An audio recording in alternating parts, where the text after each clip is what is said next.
बहुत ध्यान से सुनिए सब लोग। तो जयपुर के राजा की पुत्री मदन मोहन जी की सेवा करती थी। मदन मोहन जी को लाड़ लड़ाती, पूरे दिन उन्हीं को सजाती रहती, उन्हीं का श्रृंगार करती, सेवा करती। राजा स्वयं गोविंद देव जी की सेवा करते और उनकी जो पत्नी थी वो गोपीनाथ जी की, मतलब पूरा परिवार ही तीनों ठाकुर की सेवा करते थे। अलग अलग भवन में, अलग अलग महलों में ठाकुर जी विराजते थे। तो राजा की पुत्री का विवाह हुआ करौली राजस्थान में, जहां मदन मोहन जी अभी विराजते हैं। तो राजा की पुत्री का जब विवाह हुआ तो पुत्री से राजा ने कहा, बिटिया ये बताओ तुम्हारा विवाह है, तुमको हम दहेज में क्या दें? वैसे तो हमने सब दिया, लेकिन फिर भी तुम्हारी कोई इच्छा हो तो मांगो। उसने कहा, पिताजी मुझे सबसे ज्यादा प्रेम श्री मदन मोहन जी से है। आप माता जी और पूरा परिवार गोविंद देव जी गोपीनाथ जी की सेवा किया करो। मदन मोहन जी को मैं ले जाऊं अपने साथ, अपने ससुराल में इनकी सेवा करूंगी। बड़ी अच्छी कथा है, ध्यान से सुनना। राजा रोने लगा, अपनी पुत्री के चरणों में सिर झुका के बोला, मुझे क्षमा कर दे पुत्री, तू जो मांगेगी सो दूंगा, पर ये मेरे हृदय है, मैं इनको नहीं दे सकता। मैं वृंदावन से मुगलों से बचा करके इनको लेके आया हूं। वैसे तो ठाकुर जी को बचने की कोई आवश्यकता नहीं, ठाकुर जी कृपा करके आए हैं जयपुर में राजा के ऊपर, पर इनको देख करके मेरे प्राण बचते हैं। तू जो मांगेगी सो दे दूंगा। पर मदन मोहन जी बोले, पिताजी गोविंद देव जी गोपीनाथ जी हैं ना आपके पास में, मदन एक ठाकुर जी मुझको दे दो। यहां राजा की जिद हो गई, नहीं दूंगा। पुत्री की जिद हो गई कि मुझे तो चाहिए, नहीं तो मैं विदाई नहीं होंगी। राजा की पत्नी ने भी कहा, अब इतनी कह रही है तो आप दे दीजिए ना, हमारे पास 2 ठाकुर हैं, इनकी सेवा हम करेंगे विस्तार से। और वैसे भी मदन मोहन जी की पूरी सेवा बचपन से उसने ही की है। तो राजा ने एक प्रस्ताव रखा। बोले, अच्छा पुत्री एक काम करते हैं। बोले, क्या? मैं तेरी आंख पे पट्टी बांधूंगा और आंख पे पट्टी बांध करके मदन मोहन जी जैसे 7 स्वरूप तेरे सामने खड़ा करूंगा, जिनमें से 6 स्वरूप जो होंगे वो मैं बनवाऊंगा और 1 स्वरूप वास्तविक मदन मोहन जी होंगे। आंख पे पट्टी बांध करके तुझे स्पर्श करके अगर तूने असली मदन मोहन जी को पहचान लिया तो मैं ये मान जाऊंगा कि तू नहीं, ठाकुर जी तेरे संग जाना चाहते हैं। ठाकुर जी की इच्छा पता चल जाएगी। तो राजकुमारी बोली, ठीक है, आप ये प्रयोजन कीजिए। राजा ने महाराज कारीगरों को बुलवाया और मदन मोहन जी के डिट्टो कॉपी 6 स्वरूप बनवाए और 6 स्वरूप बनवा करके मदन मोहन जी सहित 7 स्वरूपों को खड़ा किया। पुत्री के आंख पर पट्टी बांध दी, एक जैसा इत्र, एक जैसी पोशाक, एक जैसा मुकुट, एक जैसा श्रृंगार, सब कुछ बिल्कुल एक जैसा। और कहा, पुत्री अब तू इनमें से जो 7 में से पहचान लेगी, अगर असली तेने पहचान लिए तो मैं तेरे संग भेज दूंगा। उसने हाँ तो बोल दिया, लेकिन वो कांपने लगी, घबराने लगी। जैसे ही उसने नेत्रबंद किए तो कथा ऐसी है कि वो रात्रि में जब सोई, अगले दिन परीक्षण होना था, तो रात्रि में जब सोई तो बहुत रोई और ठाकुर जी से कहने लगी, नाथ मैं आपसे बहुत प्रेम करती हूं, मैं आपके बगैर नहीं रह सकती, पर मेरे पिताजी की बहुत जिद है। अब कहीं मैं आपको नहीं पहचान पाई, मेरे तो प्राण ही निकल जाएंगे, विदा होना तो बहुत दूर की बात है।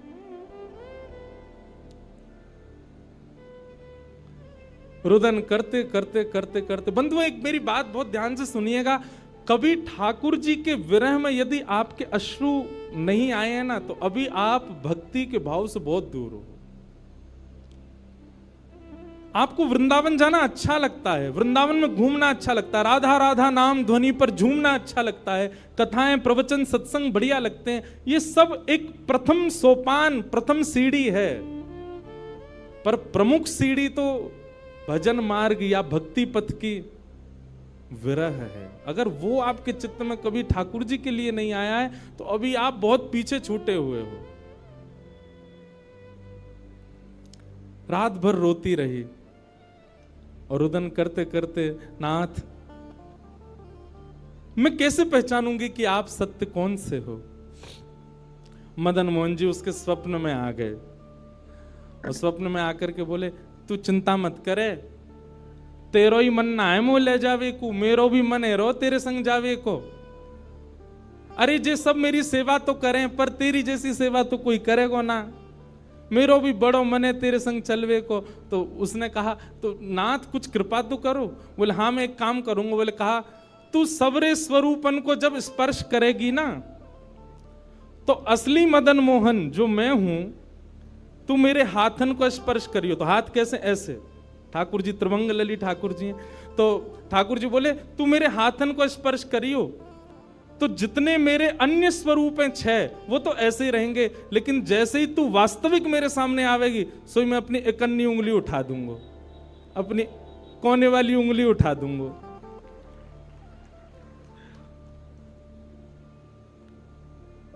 ठाकुर जी कितना प्रेम करते हैं अपने भक्त से। ठाकुर जी बोले मैं अपनी इकन्नी उंगली उठा दूंगा और तू स्पर्श करती करती मेरी जैसे इकन्नी उंगली उठे, वाकू पकड़ लियो और तुरंत पिताजी से कह दियो, जय रे मदन मोहन जी, मैं चल दूंगा तेरे संग। अब तो दूसरे दिन वो पिताजी के पास गए, पिताजी जल्दी करिए, कब चलना है, कब? बोले तुझे तो इतना विश्वास है जैसे तू वास्तविक में मदन मोहन जी को ले ही जाएगी, लेकिन बिटिया तू भी याद रखियो, मैंने ऐसे स्वरूप बनवाए कि कोई बता ही नहीं सकता कि असली मदन मोहन कौन से। बोले पिताजी आप सन्मुख पधराओ। तो महाराज भीड़ लग गई देखने वालों की, पूरा राजभवन इकट्ठा हो गया जयपुर का। 7 स्वरूप विराजमान हुए। पुत्री के आंख पर अभी विवाह हुआ, उसका विदाई नहीं हुई है, आंख पर पट्टी बांध करके और कहा जाओ, अगर मदन मोहन जी की इच्छा होगी तो तू ढूंढ ले। अब मदन मोहन जी तो पहले ही बता चुके हैं, ऐसे मिलूंगा। जैसे मानो टीचर पहले ही एग्जाम पेपर लीक कर दे, ये क्वेश्चन आने वाले, तैयार कर आना। उसने जाकर के जैसे स्वरूप स्पर्श करने प्रारंभ किए, पहला बोले ये नहीं है, दूसरा स्पर्श किया, ये भी नहीं है। ठाकुर जी खड़े थे 5वीं पंक्ति में, 5वें वाले थे। तीसरे स्पर्श किए, बोले ये भी नहीं है। चौथे किए, बोले ये भी नहीं है। जैसे ही 5वें का स्पर्श किया और मुखमंडल का स्पर्श किया, गले का स्पर्श किया, वक्ष का स्पर्श कर, जैसे ही ठाकुर जी की भुजा पकड़ी, सो ठाकुर जी ने अपनी इकन्नी उंगली हिला दी। और जैसे ही इकन्नी उंगली हिलाई, उसने तो, पिताजी यही है मदन मोहन जी। आहा, राजा के तो नेत्रों से आंसू गिर गए, चरणों में गिर गए, उठ करके अपनी बिटिया को गले से लगा लिया, कान में बोले बोले मैंने इकन्नी उंगली हिलते हुए देख ली। मुझे ये बात पता चल गई है कि भैया तेरी जिद नहीं है इनको ले जाने की, इनकी भी जिद है तेरे संग जाने की। और महाराज गाजे बाजे रथ में आरूढ़ करके श्री मदन मोहन लाल जी करौली राजस्थान को प्रस्थान किए। बोलो मदन मोहन लाल की। बिहरत निस दिन कुंज गलन में, ब्रज जन मन सुख धाम। मदन मोहन को रूप निरख के, मदन मोहन को रूप निरख, सनातन बल बल जाए। वृंदावन प्यारो वृंदावन, श्री वृंदावन मेरो। ये भैया ऐसे ही भजन नहीं बना है, ये ऐसे ही आपके झूमने के लिए कीर्तन नहीं, ये पूरा वृंदावन समाविष्ट करवा दिया हमारे गिरधर लाल जी ने एक ही पद में। पूरा वृंदावन विराज रहा है। ठाकुर जी जड़ नहीं है। दूसरा स्वरूप क्या है ठाकुर जी का? चैतन्य। कौन है ठाकुर जी? चैतन्य। कई लोग पूछते हैं महाराज जी सेवा का कोई प्रकल्प बताओ, सेवा का कोई भाव बताओ, सेवा कैसे करनी चाहिए, सेवा में क्या होना चाहिए क्या नहीं होना चाहिए। हमारी एक बात सब लोग सुन लीजिए, यहां लगभग सब सेवा वाले ही बैठे हैं। आप ठाकुर जी के प्रति चैतन्य भाव अपने हृदय में प्रगाढ़ कर लो। चैतन्य भाव प्रगाढ़ मतलब ये कोई पाषाण नहीं है, ये कोई प्रतिमा नहीं है, ये कोई धातु नहीं है। साक्षात वृंदावन चंद मेरे घर पे विराज रहे हैं, ये विश्वास आप अपने चित्त में प्रगाढ़ कर लीजिए। बस आपके जिस दिन ये विश्वास प्रगाढ़ हो गया, अपने आप आपको सेवा सीखनी, किसी से पूछनी नहीं, अपने आप करने लग जाओगे।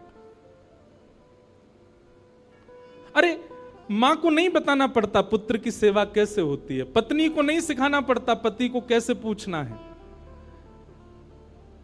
सारे संबंध हम अपने आप सीख लेते हैं। तो ठाकुर जी से जो हमारा प्रेम भाव है, उसके लिए हमको पूछना क्यों पड़ता है कि कैसे करें, भोग कैसे लगाएं, सुलाएं कैसे, ये कैसे करें। शास्त्रीय बात पीछे है, पहले आप प्रेम भाव में तो आओ। ठाकुर जी अपने आप सिखा देंगे अपनी सेवा कैसे करनी।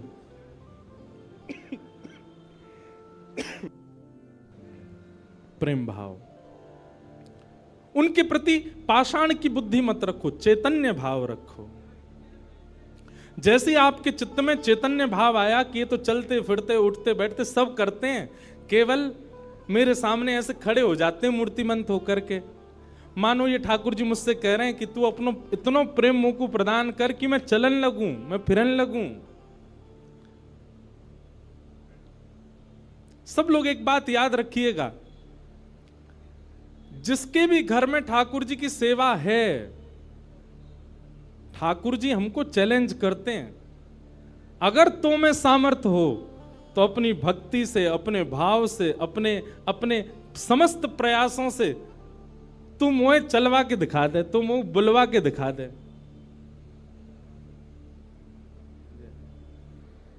बोलो गंगा मैया की जय।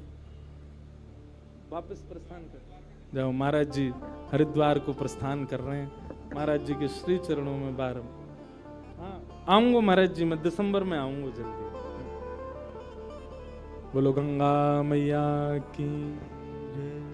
मैं क्या कह रहा था, ठाकुर जी हम आप सबको एक चैलेंज देके रखें कि तो में यदि सामर्थ्य हो मुझे बुलवा के दिखाए दे, मुझे चलवा के दिखाए दे, मुझसे कोई लीला करवा के दिखा दे। मैं तो ऐसे ही बैठा रहूंगा लड्डू गोपाल बने, तेरे प्रेम में सामर्थ्य हो तो तू करवाए ले। जिस दिन ठाकुर जी हमारे घर आ जाते हैं, उसी दिन से हमारी एक चैलेंज हमारे ऊपर आ जाता है, हम में सामर्थ्य हो, ठाकुर जी बोल के दिखा दें, ठाकुर जी कुछ करके दिखाएं। लेकिन हमको भी संतुष्टि है, ऐसे हैं तो ऐसे ही बैठे रहें, हमको लगता है ऐसे ही रहें, इससे ज्यादा कुछ करें नहीं। इसलिए ठाकुर जी को भी लगता है जब इसके चित्त में ही भाव नहीं है तो मैं और लीला क्यों ही करूं। चैतन्य भाव चित्त में लाओ। जैसे एक बालक जन्म लेता है तो माँ और पिता प्रतीक्षा करते हैं, अब ये कब बोलेगा, माँ कब बोलेगा, पापा कब बोलेगा, ये चलना कब सीखेगा, ये स्कूल कैसे जाएगा, ये बड़ा होकर के जॉब करेगा, बिजनेस आदि आदि सब भाव। ऐसे एक सेवक साधक के चित्त में भी अपने ठाकुर जी के प्रति भावना होनी चाहिए, ये बोलेंगे कब।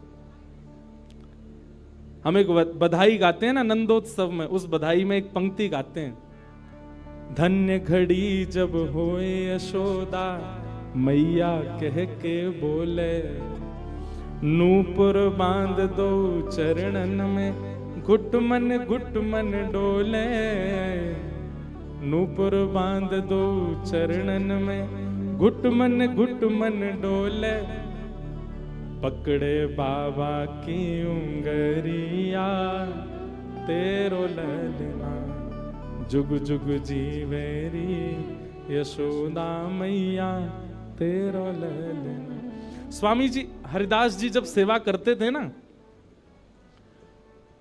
तो ठाकुर जी बिहारी जी ऐसे ही नहीं रहते थे जैसे हमको दिख रहे हैं। स्वामी जी जैसे ही कपाट करते थे सोई बिहारी जी बैठ जाते थे, बंसी वंसी सब नीचे करके हाथ सीधे कर लेते। मैं तो हार गयो पूरे दिन खड़े खड़े, स्वामी जी तुम बार बार पर्दा करते रहे करो। इसीलिए बिहारी जी में बार बार पर्दा आता, क्यों, ठाकुर जी उतनी देर बैठ लेते हैं, क्यों, खड़े खड़े थक गए। बहुत भाव है पर्दा के, पर एक भाव यह भी है। तो स्वामी जी को अनुभव होता है, तो इसका मतलब क्या है, ठाकुर जी लीला करते हैं, पर अब क्यों नहीं कर रहे, हमारे भीतर स्वामी जी जैसा भाव नहीं है। श्री हरिराम व्यास जी के विराज रहे ठाकुर जी बाबा के ठीक पीछे, जुगल किशोर जी।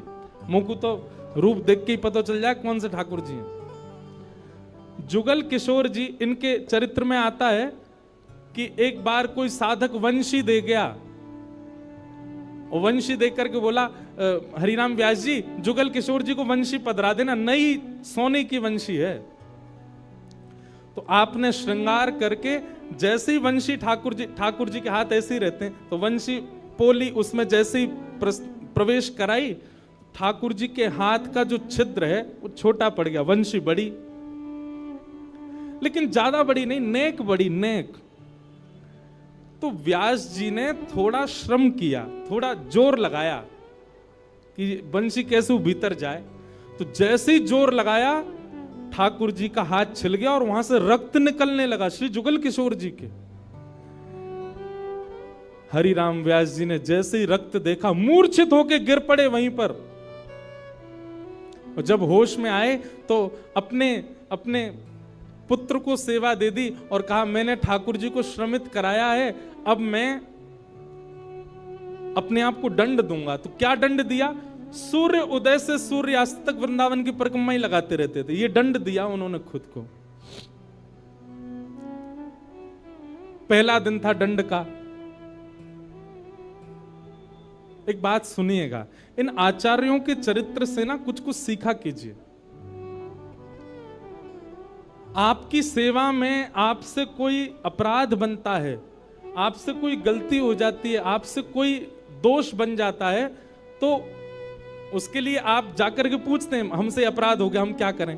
पूछिए मत, स्वयं को अपने आप ही दंड उत्सव मना लीजिए। और दंड उत्सव क्या है? तुरंत वृंदावन जाओ, एक परिक्रमा लगाओ, किसी वैष्णव को प्रसाद पवाओ, ब्रजवासी को कुछ दे करके उनको प्रसन्न करके आओ। यही दंड है वैष्णव अपराध का, भगवत अपराध का। तो श्री हरिराम व्यास जी वृंदावन में भ्रमण करते रहे, परिक्रमा लगाते रहे। परिक्रमा करके रात्रि में जैसे ही लौट करके आए, बहुत सावधानी से सुनो, तो शयन का दर्शन करने जब गए तो शयन के दर्शन में आपने क्या देखा कि जुगल किशोर जी ने स्वर्ण की वंशी धारण कर रखी, वही वंशी जो सुबह वो पधराना चाह रहे थे। उन्होंने अपने पुत्र को बुलाया, पुत्र को बुला के बोले ये वंशी सुबह ठाकुर जी के हाथ में नहीं आ रही थी, अभी कैसे धारण हो गई? बोले पता नहीं पिताजी, आप तो चले गए थे, मैंने वंशी उठा करके धारण कराई, ठाकुर जी ने धारण कर ली। हरिराम व्यास जी ने जैसे ही वंशी निकाल करके देखी तो क्या पाया? ठाकुर जी ने अपना हाथ ही बड़ा कर लिया वंशी धारण करने के लिए, उनके लिए।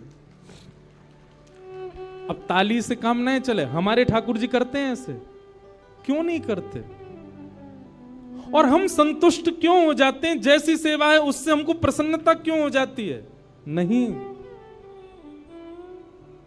ये इस बात का प्रमाण है कि कहीं ना कहीं हमारी भक्ति में, हमारे भाव में, हमारे प्रेम में अभी वो स्तर नहीं आया कि ठाकुर जी उसको स्वीकार कर लें। इसलिए भैया, सबसे पहली बात भक्ति में, सेवा में सबसे पहला प्रकार, ठाकुर जी को आप चैतन्य मानो। वो जड़ नहीं है, वो पीतल के नहीं है, वो अष्टधातु के नहीं है, वो मार्बल के नहीं है, वो साक्षात ठाकुर जी हैं, वो साक्षात चैतन्य है। उनके प्रति चैतन्य बुद्धि आपने धारण कर ली, अपने आप ठाकुर जी अपने आप लीलाएं कराना प्रारंभ कर देंगे। मुझको राधा रमण कर दो ऐसा, मुझको राधा, नित्य की प्रार्थना होनी चाहिए ठाकुर जी से। रटू में तेरा नाम यूं आठों याम, रटू में तेरा यूं आठों याम, रटू में तेरा नाम यूं आठों याम,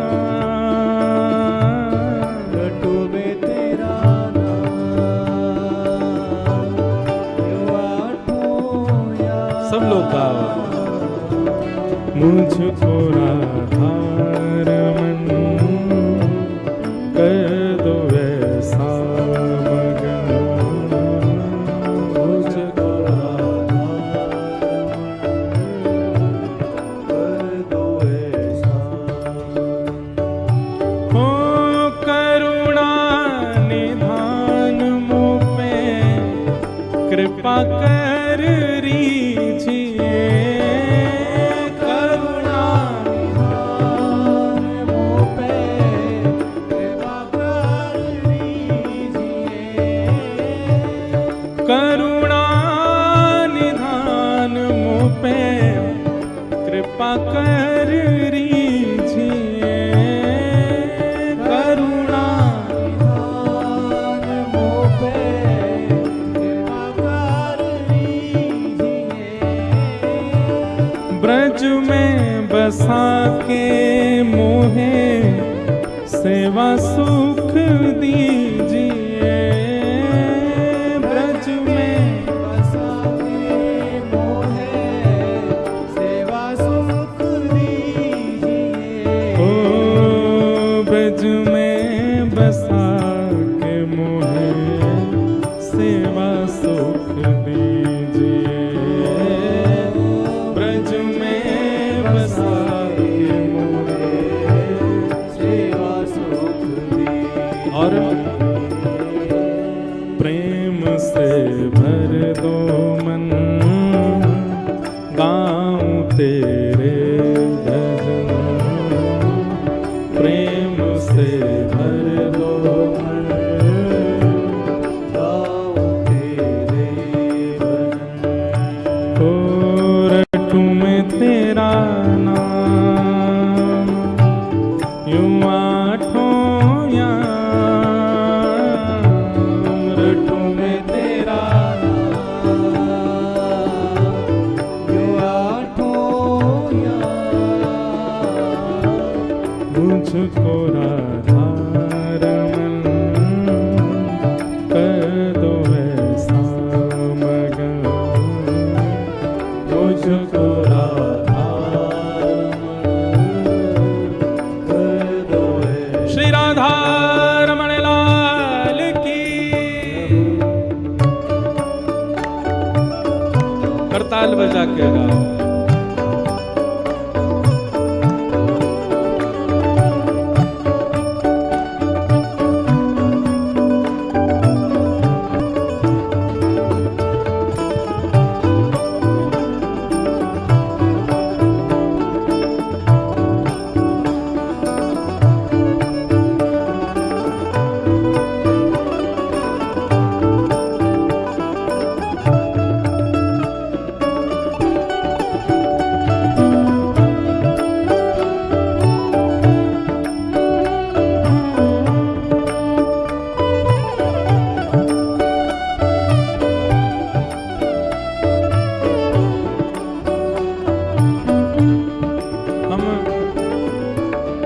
पर चर्चा कर रहे हैं कि ठाकुर जी को चैतन्य मानो, वे पाषाण नहीं है, वे पाषाण तो हमारे लिए बन करके खड़े हैं कि तू अपने प्रेम से मुझे चैतन्य बना। वो चैतन्य ही हैं और उसी भाव की पूर्ति इस पद के दूसरे भाव में, दूसरे अंतरे में होती है।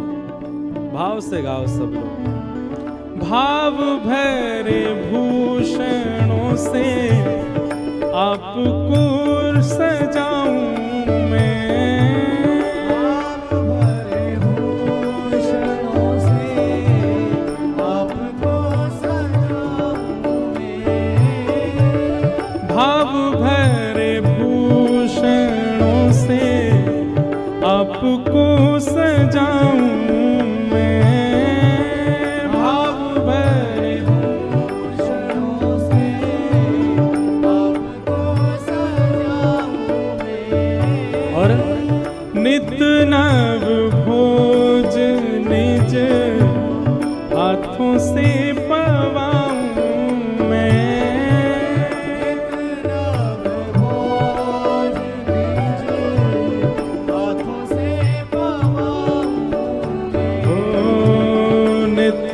नव भोज निज से पवाऊं मैं, इतना बोझ दीजिए हाथों से पवाऊं। भैया हम सबके लाल जी पूरे दिन खड़े रहे और कोई के लड्डू गोपाल हैं तो पूरे दिन बैठे रहे, उनके पामन में दर्द ना हो तो ऐसी भावना हमारे चित्त में नहीं आती कभी। नित्य की सेवा में एक काम किया कीजिए, रोज रात्रि अपने ठाकुर जी के चरण जरूर दबाया कीजिए। सिंथेटिक नहीं पर असली वाला इत्र मंगाइए, थोड़ा महंगा आएगा, मंगवाओ ठाकुर जी की सेवा के लिए, और चरणों में इत्र लगा करके और फिर बड़े धीमे धीमे उंगलियों से। अच्छा एक बात और है, हमारे पुष्टि मार्ग के आचार्य कहते हैं ठाकुर जी की सेवा में अंगूठा का प्रयोग नहीं होना चाहिए। क्यों? कहीं भी जोर लगाना होता है हम अंगूठा का ही प्रयोग करते हैं। ठाकुर जी की सेवा में अगर आप अंगूठा लगाते हो ठाकुर जी को पीड़ा होती होगी, लग जाती होगी, इसलिए उंगलियों से सेवा का ही निधान होना चाहिए। कहीं उठा करके भी रखें तो अंगूठा से ठाकुर जी को बड़े आराम से स्पर्श करना चाहिए। शास्त्र हमारे आचार्य तो ऐसा कहते हैं कि अगर आपने अंगूठा का प्रयोग किया भी है तो श्रृंगार के बाद ठाकुर जी का एक अलग से भोग लगाओ। किस बात का? श्रम भोग। ठाकुर जी आपको दर्द हो गया होगा, हमने अंगूठा से दबाया आपको, इसलिए मंदिरों में श्रम भोग आता है। बेचारो बहुत हमारो ठाकुर वृंदावन को बड़ो हल्को सो, नेक में हार जाए, नेक जोर ते सर दबाए दो, हाथ दबाए दो, पांव दबाए, थक जाए इतने में तो श्रम भोग लाओ। नित्य रात्रि में ठाकुर जी को शयन से पहले चरणों में इत्र जरूर सेवा किया करो। श्रृंगार कोई कर जाए, भोग कोई बनावे, पर रात्रि शयन तो सेवक को स्वयं कराने चाहिए। दाबु तुमरे चरण करो जब तुम शयन, दाबु तुमरे चरण करो जब तुम स्वयं, ओ दाबु तुमरे चरण